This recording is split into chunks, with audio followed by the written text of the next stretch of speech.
This just in. It is time for your Witch's Forecast with Laura LaRue. Laura, are you there? Can you hear us? Thanks, Lauren. We've got your 4-week witchy forecast ready to go. That'll cover the rest of March and into April, so let's jump right in. We're starting today with a cosmic blast of energy from last night's full moon in Virgo. And for millions of people across North and South America, you were dealing with a full lunar eclipse. Woo, what a doozy. Tomorrow, we're looking at a lot of chaotic vibes as Mercury enters retrograde and stays there for the next few weeks. So carry rose quartz, tend your own gardens, bring an umbrella. Let's look ahead to next week where we are going to welcome back spring. That's right, Ostara is on its way March 20th. And not only that, on March 20th, we will say goodbye to dreamy, flowy Pisces season and hello to fiery, headstrong Aries season. It's got us feeling bold, confident. But remember, tread lightly. Mercury is still in retrograde until the beginning of April. And not only that, on the 29th, we've got another eclipse shaking things up this month. A partial solar eclipse will be visible from Europe, Northern Asia, and Northwestern Africa. Also on the 29th, we've got our new moon, and those productive waxing moon vibes will carry us into April and right up until the next witchy weather forecast. Back to you, Lauren, for the breakdown. Thank you, Laura, for that very important witchy information. It's witchy weather forecast time. And that was beautiful. I love that. Laura! Hi! Hello, everyone. Welcome.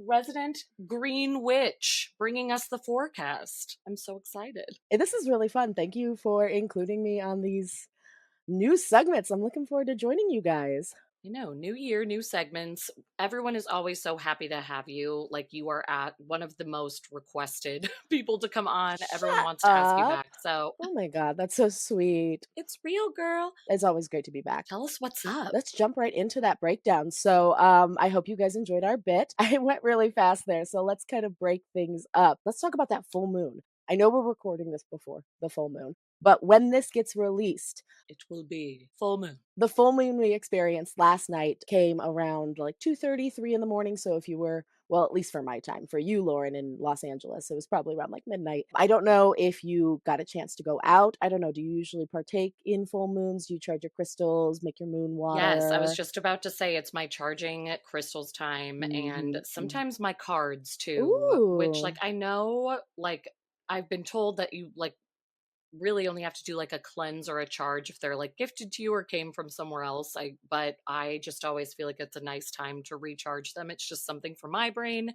Hopefully I'm not messing something up, but definitely crystals. Not at all. I mean, your personal rituals for your like full moon, like that is just, it's a nice thing to do. Just feels right for my heart. The full moon last night was a full moon in Virgo, and we love a full moon. It gives us so much. But not only was it a full moon, there was a full lunar eclipse. Ooh. Created that kind of like blood moon illusion. Yes.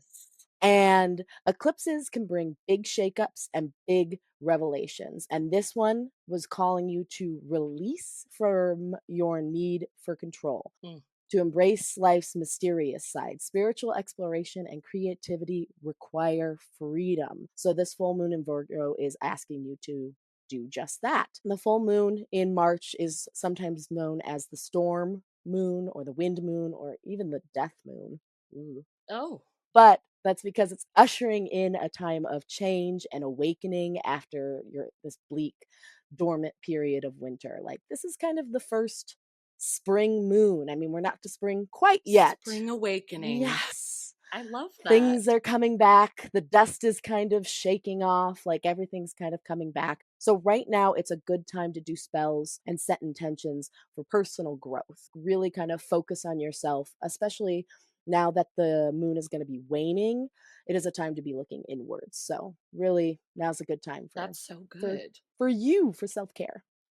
I feel like it is so good because even if you're, new to practicing witchcraft, anything witchy, you are just even getting into like crystals, setting intentions, like you can be at the most basic level. March always just feels, March and April do feel like rebirth anyway, because I think after the holidays, January and February really like go slow and Yeah. like slog on, and people have a lot of trouble with it. So I kind of love that it's just rebirth in the spring. Yeah, you're in hibernation. It's the winter time. I Yes. mean, the natural world around you like is taking it easy, taking it slow. You should be doing the same. I feel like Hmm. a lot of people in January and February are like New Year's resolutions, new year, new me. Like, how are we going to hit this year running? And it's like, No, kind of like it's it's okay to take okay. it slow right now. Stay That down. is the natural order of things. And now is kind of the time we're going to start waking up a little bit. Love that. Get out and stretch, like dust the cobwebs off. There's a whole reason there's like this spring cleaning kind of vibes right now because you are Yeah.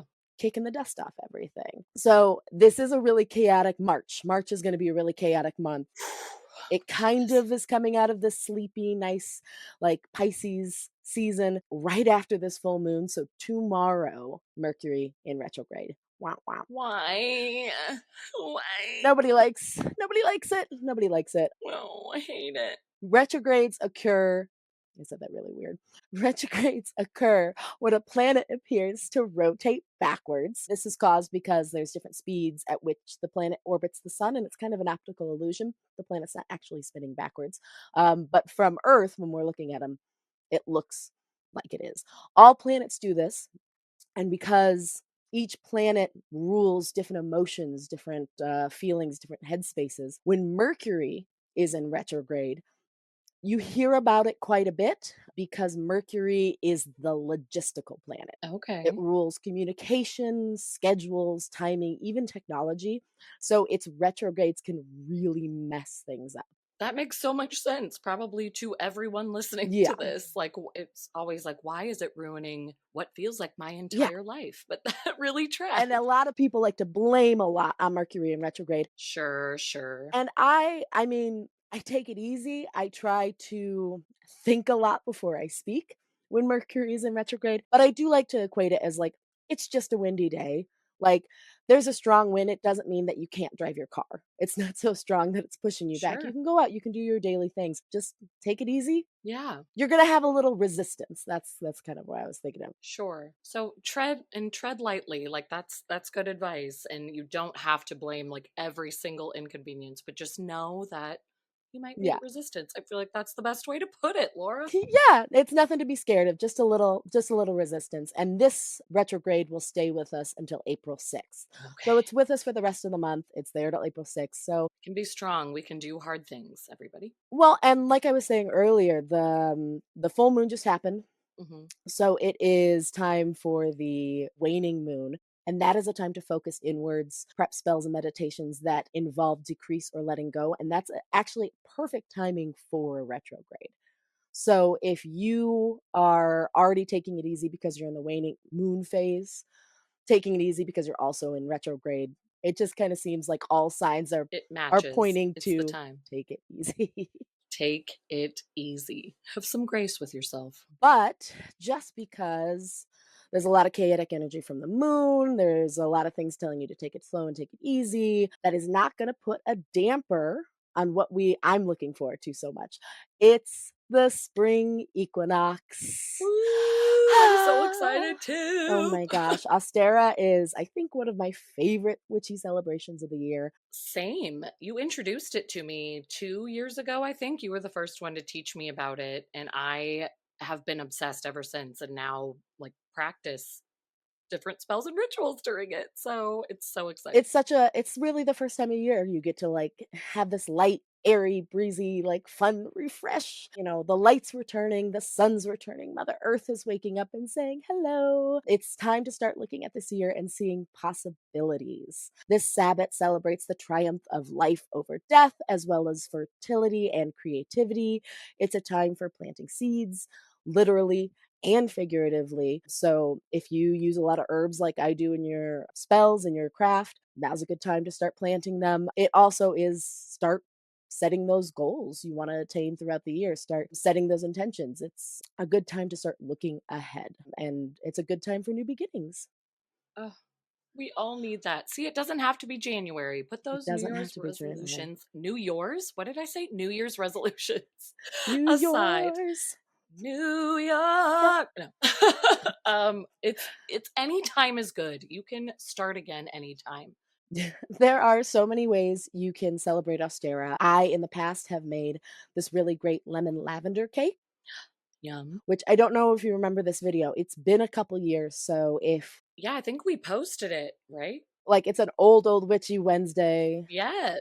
If you guys don't repost it, I might repost it over on Lee's and Lore because that cake was awesome. And while I would like to think that I will have the bandwidth to make that cake again, I'm going to be very realistic with myself. Which is good. Yeah, no, I am not someone who has a lot of time for their craft anymore. I'm chasing around a toddler most days. Mhm. So, simply getting yourself out in nature, going for a walk, feeling the sun on your skin, those are excellent ways to celebrate the day. Gathering flowers and adorning your home or your altar with them. In fact, I want to take this time to ease into my mini segment, a segment within a segment, if you will. The lazy pagan. Ah. We're We going to take it both easy. just did this exact same Did motion, we? which feels like it was meant to be. Ah. Ah, And I love I that. appreciate this segment because I feel like I am the lazy pagan. I always Oh tell my you that. gosh. I'm like, give me some easy but still useful ways to practice. So, here for it. Oh, yeah, honestly, here in the Lazy Pagan, I'm just going to be here to show you a little bit of magic in the mundane, and today we're just gonna shine a light on daffodils. Oh, Just the daffodils. simple, lovely, bright, sunny daffodil. I love so much. They are usually the first flower to poke out this time of year. Many of you have probably already seen them pop up, more if so, they're just starting to bud out. They are so friendly, so understated. They have major correspondence to Ostara. It's one of the symbols of the day, and many believe they offer good luck. So, really, this Ostara, I am only holding myself accountable for getting a few daffodils. It doesn't even have to be a big bouquet. I like to go and just like here, they do actually grow in my front yard, so I'll be cutting, like, maybe 3 or 4, putting them in a glass of water, and putting them on my altar, and, like, that's it. It's a little bit of luck, it's a little bit of sunshine, and when I look at it, like, I can just see that magic in the mundane, and honestly, that's all I have to do. That's all I have to do, to make it a special occasion, bring a little magic into my life. That is so perfect and so easy for any of us to do, especially like anybody chasing around toddlers, anybody nursing babies, Yeah. anybody with a really busy job, like whatever it is. I love that there is Yeah. still a way to bring the magic in. I didn't know this when I was first getting like, so when I was living in Los Angeles still, I would get my daffodils from Trader Joe's. I know it's Mm-hmm. even lazier than getting them from the front yard, I've done it. I've done it. Guilty. but they come and they are like still, they haven't bloomed yet. They're kind of still in their bud. So I didn't realize what they were for the longest time. And finally, I got a bundle and took them home and you put them in water first. And like overnight, you kind of just watch them all expand. And they'll bloom. That was a I found very deeply, like, just magical watching it, and if you haven't had a time to appreciate a daffodil, I highly recommend it. Doing it during Ostara. Now is the time. Is there anything about Astera that you do in particular or anything that you like to hold dear?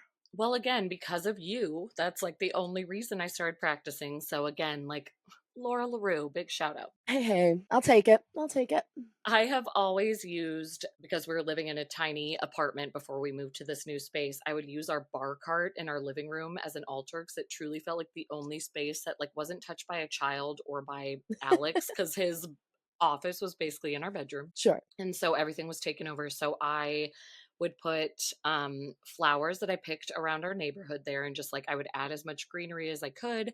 I would try for a few days, like I even feel like the first year was a full week, to light candles and just find a moment, like a breathing moment, meditate if I could. But sometimes it was a night where I was like, I can't clear my mind. There's too much happening. But trying to take a breather. And then anytime I was on a walk with Wilder, which at that time was a lot more often when he wasn't in school a full day, we would pick plants together, but also just be in nature, touch some grass, and Yeah. reconnect. And now in this new space, I mean, where I'm sitting right now, I finally, now that we have more room, have my own desk and my own podcast space that is like totally mine and feels sacred in a way. So I think Oh, that's awesome. this is just going to become the new altar. And I hope to do more of that, like having my flowers. I want to get some daffodils for sure. Yes. And light some candles if I can. And yeah, maybe even put some crystals out. If you have any recommendations of stones that you think would be good in Ostara.